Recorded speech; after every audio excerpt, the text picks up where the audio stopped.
I heard the other day that by the third Friday in January, which will be coming up, that most people who make New Year's resolutions have already abandoned them. Now, I'm not so sure that's a Canadian statistic because according to other statistics that I've read, that while Canadians don't really embrace New Year's resolutions as much as our neighbors to the south, we do keep them on average 4.7 months. Came from a Google AI overview. Well, I noticed in this other, I think it was some statistics, if I'm saying that correctly, said in their in a recent some data that by day 30, 75% of Americans have abandoned their New Year's resolution or resolutions.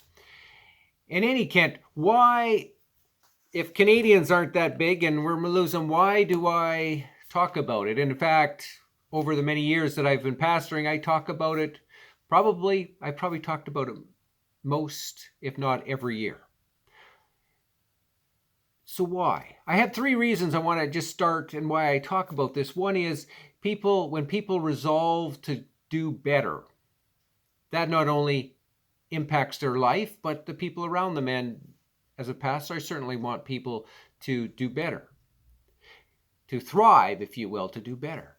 Secondly, what better time than just an arbitrary time? It's not that it's anything magic, but it's better to start to decide to do something better for yourself, like, for instance, to live healthier, to eat healthier, to exercise, whatever, than to wait for a heart attack or a cancer diagnosis or some other illness to overtake you to decide, oh, I better make a change. And so it seems to me a much wiser practice. And thirdly, it has to do with some CTV news. I think it was a couple years ago, 2023 they had reporting on a study that was done of 1,000 people, and 29% had wanted to improve their personal fitness. I think along that line, nutrition was part of that too. 22% had certain financial goals. 5.3, imagine this, only 5.3 wanted to improve their relationships with their friends, family, and partners. But what caught my attention was only 2.9% of the respondents hoped to work on spiritual growth. And of course, as a pastor, that concerns me. And Apostle Paul, he had something to say about this whole idea of developing or growing spiritually, or developing spiritually, growing spiritually. He says in Romans 12:2, do not be conformed to this world, but be transformed by the renewing of your mind. That as Christians, he assumes, right, first of all, that we're going to be concerned about our spiritual state and status, if you will, but not only will we be concerned, but that we'll actually do something about it, that we will be actively being transformed by, first of all, not following or conforming to the secular world around us, but being transformed, not just getting our hair dyed or fingernails freshly done, a new suit, new paint job, new haircut, whatever it is. Not simply a new look on the outside, but a change on the inside. A change on the inside that will result in different feelings and different behaviors. That we're talking about being radically changed on the inside, and that in turn will affect the outside. In Rome, the NLT, the New Living Translation, in part says, let God transform you into a new person by changing the way you think. Then you will learn to know God's will for you, which is good and pleasing and perfect. Right? So the emphasis is not so much about, some perfect day where you make these resolutions, but the idea that we want to be growing and changing for the better. And sometimes, we just have to make sure that we're on track and to take some time to reflect, to take an inventory, as I was talking about last week, to look at these different areas of our lives. And if we're going to take that Paul's words seriously, it brings us back to what I was talking about last week, right? This wise man called Solomon, who could have anything he wanted, right? God said what he wanted, but he didn't ask for power or fame or wealth or happiness. He simply asked, he says, I want the wisdom to rule and guide the people that I am king of. And God says, yes, that's a great choice. You're on, I will provide. And then, of course, Solomon in his wisdom is passing some wisdom on to his son, where he says in Proverbs 4:25 and 26, let your eyes look straight ahead, fix your gaze directly before you, give careful thought to the paths for your feet, and be steadfast in your ways. Right? What's he saying? You want to think this through. You're in life, and you want to think the path that you're going to take. You want to be wise. You want to think this through. You want to ponder and plan it out. And so we had talked about this idea, right? If you want to go from spot A to spot B, you got to know where spot A is, you got to know where spot B is, and then you can plan the route. And I suggested that we need to be intentional about this. Like, it's not going to happen if we're not intentional. Drifting doesn't intentionally get you where you want to go. It just gets you wherever the current may take you. And that current would be the culture of our world, and that's not going to be the right place. So we need to be intentional about this, and then to identify where we're at, where we want to go, and then we can figure out the process. And what that's meant was, I suggested we needed to start by taking an inventory of where we are at currently. And then we'll be able to sort of step into where do I want to go, and then as well, how do I get there? So I'm curious, I talked about this last week, and I'm curious how the process went for those of you that are listening. What did you find out about yourself? Now, if you're like the statistics suggested, most of you will have done nothing or very little, right? You'll have very little to say because you didn't do it. Perhaps it seemed too big of a task. Perhaps you were busy. You forgot. It didn't seem necessary, relevant, whatever. And statistically, the older we get, the less inclined it seems that we are to put some energy into this and to think this through. But Paul is very clear. He says, I don't want you to conform, but I want you to be transformed by the renewing of your mind. So I want to talk about, what does that look like? How do we intentionally identify where our thinking is at? And as a result, how that affects our feelings and our behavior. And so we're going to look at just one area today. And we're going to talk about our focus in life, right? As we're looking down that pathway, is to walk, where is our focus? We can focus on so many things in life. There's like thousands of things going on around us. What are we focused on? I did a funeral on Friday, and after the funeral, the interment, the burial, was to take place at a different site, and I was told to take this road, and it was in an old gravel pit. It's what I was told. So I take this road I'd never traveled before, winding up and down around, and it's actually just a logging road created for logging. And I'm driving, and I see no gravel pit. I see no cemetery. I see no signs. I see no vehicles. I see no animals. I don't see people. I don't see anything except snow and trees and the road. And then I'm coming down this sort of a grade going down, and ahead I have to make a decision which way I'm going to go. I can go straight ahead to where I've never been. There's a single lane bridge into, again, the bush, or I can take a left. I see there's a house, and I recognize this area because I've been to this area from a different direction, and I know there's some homes here. And so I said, well, I can go there. Maybe I can ask someone. I'm following what I think is the right address on my GPS. Turns out that just leads me to the middle of nowhere, and all of a sudden I'm there. Where? Just in the middle of a road with snow. And so I find a safe place to turn around, and I'm making my way back. And of course, people are waiting for me. I know that, but I have no idea where I'm to go. Don't have any numbers that I can call. The funeral director, I text him, but no response. Call him, no response. And so as I get to that intersection again, I turn, and as I start to go up the hill, I see a car.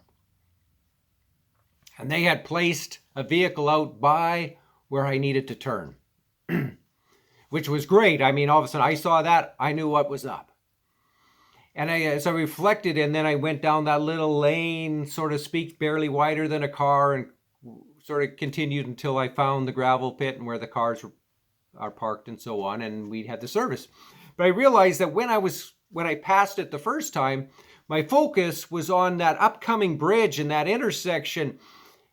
And because there wasn't even a stick, no flags, no signs, no nothing where I was supposed to go, not even a stick in the snowbank, that I didn't see that because I was focused on what turn I needed to make.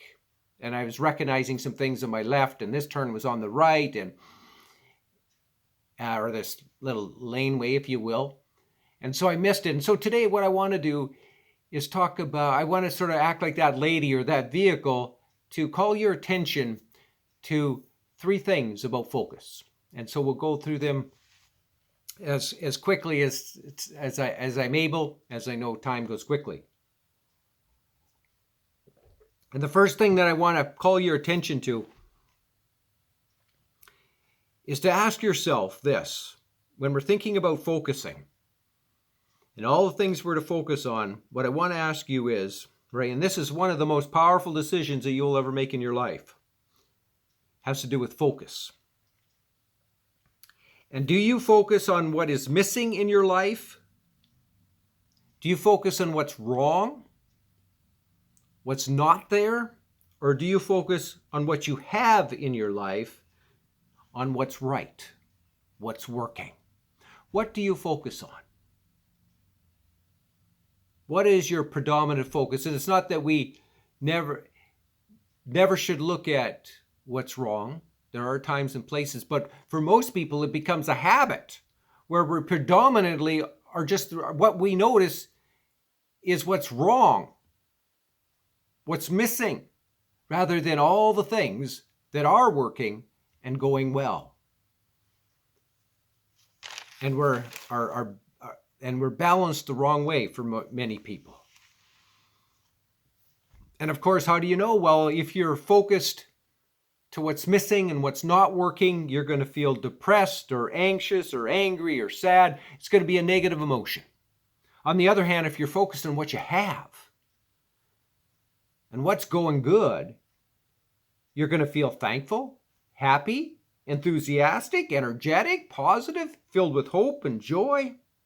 1 Thessalonians 5:18 says, "Give thanks in all circumstances, for this is the will of God in Christ Jesus for you." What is God's will? Give thanks in all circumstances. Paul knows that, hey, no one has it perfect. Certainly there's things that aren't working in our lives, things that are working in our lives, but he says we are to give thanks in all circumstances, meaning if we're going to be thankful, then we need to be looking at the things that are working. We need to be thinking about and focused in on the things that are good in our lives. Otherwise, it's going to be next to impossible. So it tells us something about where our focus should be. On the things right than what we have and on things that are going well. The next area, so that's the one question of focus. What am I focusing on, right?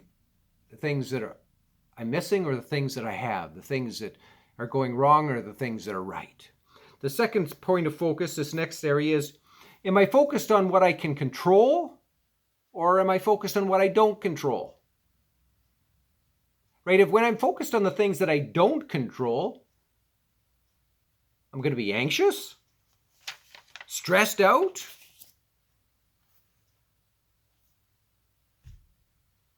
maybe feeling powerless and hopeless, maybe discouraged, depressed, frustrated. On the other hand, right, if I'm thinking and focused on the things I can control, I'll be engaged, I'll be energized, I'll have hope, I'll be a person of action and peace. Excuse me. So instead of saying I can't, I'll be able to say I can. And I'll even recognize some of us maybe unconsciously think that we can't change our lives, that we can't change. And we're focused on this whole I'm out of control on this, rather than I can change and I'm in control of me. In Colossians 3:15, let the peace of Christ rule in your hearts, since as members of one body you were called to peace, and be thankful. So if we're going to have peace in our lives and ruling in our lives, we have to be focused on the things that we can control. And if we're going to be thankful, right, we are focused on the good things, the things that are working, the things that are coming together in our lives. And the third one that I want to talk about is to ask yourself, when you're thinking in your head about stuff, where are you? Are you in the past? Are you in the present? Or are you in the future? In your thoughts, where are you? Paul in Philippians 3, he talks about, first of all, he starts about talking about the things that he gave up, that he lost for the sake of Christ. Right? And there is a time and a place for us to maybe visit the past or learn some things, but we never want to get stuck there. Right? Because what happens when we get there? And a lot of times people who have been harmed, maybe had bad stories about their childhood, they get stuck there. They get stuck in victimhood. They get stuck and they tend to be angry and people who struggle. And this is what Paul says. He acknowledges that he's lost a lot of things. But then he says, but one thing I do, he says, forgetting what lies behind and straining forward to what lies ahead. Forgetting what behind. He said, that's in the past. Okay, it has happened. It's real. I accept it. I acknowledge it. But I don't obsess about it. I don't spend time thinking about that stuff over and over. No. He says, I'm looking forward. Straining, he says. And then at the end of that sentence and thought in verse 16, he says, let us hold true to what we have attained. That is the present. Where are we right now? Right? Because when we're in the present, this is when we find happiness and enjoyment in life. Because we have to be in the now, in the present. And then, of course, for people who want to achieve and move to even greater things and to thrive and to become the things that God wants for us, right? And to move into what all God has planned for us, we need to also look to the future. So we need to have that balance between the present and the future. And one of the images that I think just quickly is I thought if you're walking down a road, down a path, and if you got your head turned backwards like this, always looking behind you, you soon stop or you trip and stumble or bang into something. Right? That you need to instead be looking ahead. And your focus needs to be forward, aware of the present, but also knowing where you want to go. And so focus is critically important, right? Paul says you need to renew your We need to renew our minds. We need to be transformed by the renewing of our minds. So we need to look at how we think. And one of the biggest things is our focus. How we think affects how we feel, how we behave. And Paul says you want to be a thankful people, right? You want to have peace in your lives. And you don't want to be stuck in the past. You want to be taking hold of where you are, but also moving forward, which means that we want to be focusing on what we have and what's working in our lives.